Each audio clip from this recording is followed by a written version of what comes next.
All right, everyone, welcome back into another props video. Going to be breaking down the top prop bets for today, Saturday, on PrizePicks and Underdog. Going to be covering PGA, not NBA. We're not really getting anything for that, but MLB, some soccer, and then a little bit of wNBA as well. Let's go ahead and get into it.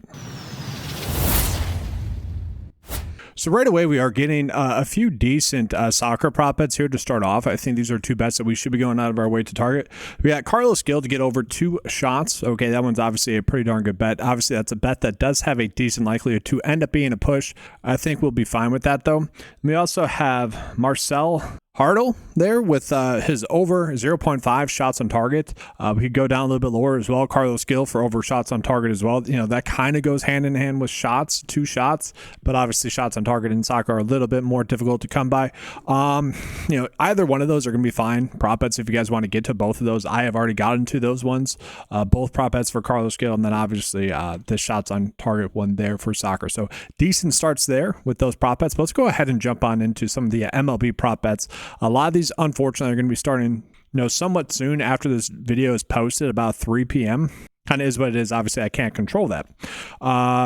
Just a quick recap from yesterday. We have O'Neal Cruz for under his fantasy score again today as a bet that's popping up. It's another pretty low scoring game there as well. Unfortunately, yesterday he did get his over, even though it ended up only being 3 runs total. A little bit unfortunate with that. On the day, though, 4 for 6, a day that, we'll take through and through, that's perfectly fine. It's perfectly reasonable. We'll take that every single day of the week, that percentage of those bets hitting. But that being said, if you guys want to get to him, you can. That bet might be live by the time most of you guys get here. He's been on a hot streak, so it's tough to necessarily want to go out of your way to bet that. But then we're getting to some interesting ones. So we got Garcia for over his hitting fantasy score. They are 1.5 run dogs or favorites, in this game, but it's a low game total. 7.5 runs is a very low game total. So I don't know if I necessarily need to go out of my way to target that one. We do have Brandon Marsh, another one that if you compare it to his projection data, the average sportsbook line, a decent edge. Now this one I like a little bit more because 8.5 runs total in this game, and they're also the favorites, 1.5 run favorites in that game. So if that ends up being true, he's going to be part of the reason as to why.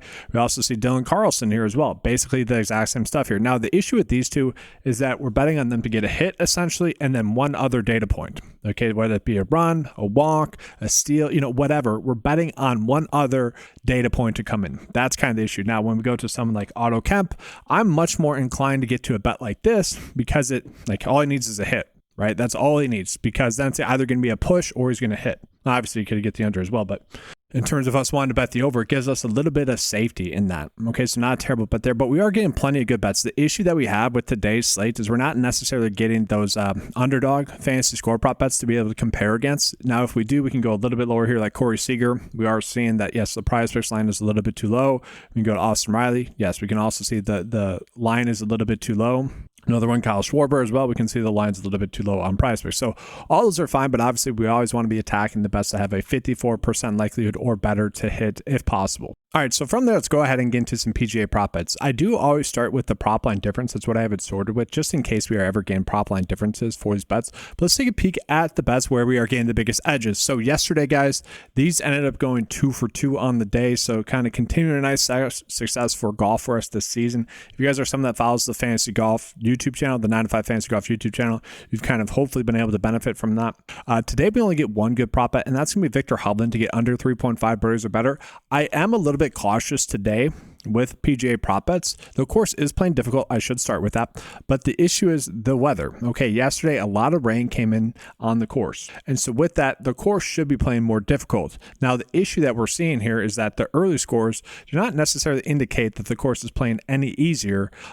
So the issue that we have there is a lot of those golfers are golfers that barely made the cut, not necessarily playing well. Whereas the golfers that are teeing off later are the golfers that are playing well this week. And so, it's kind of a balancing act now.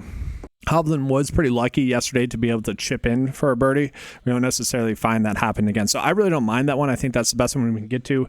These next two ones, I don't necessarily need to go out of my way to target. So with that, let's just jump into the wNBA prop bets real quickly. We're really not getting that much there, nothing worthwhile really on the board just yet. Okay, we'll see what happens. I mean, that's like a day away still, so no real reason to go out of our way to target those. So let's jump back into the cheat sheet. Okay, so it is worth calling out that we are getting some prop line differences for MMA fight time, but nothing too much there. Okay, so let's go ahead and get into the bet of the day. I am intentionally targeting prop bets that start a little bit later in the day. But yes, we are going to go with those 2 soccer prop bets, guys. That gives you a lot of time to get to those if those bets are still available. And then just going with a lot of the MLB hitting fantasy score prop bets. As you guys can see, about 2.5 hours from when I record this video. So probably going to be about 2 hours or so, 2 hours and 50 minutes once this video gets posted. So get in there and get those bets in if you guys like those. But that's going to do it for today's video. A quick and easy video. Thanks for watching, guys. Make sure to leave a like, subscribe to the channel if you guys have not done so before. If you guys would like access to any of the tools available on 9to5sports.com, check them out. You can get access to them for just a low monthly cost of $10 a month. Thank you for watching. Good luck. And as always, let's keep cashing.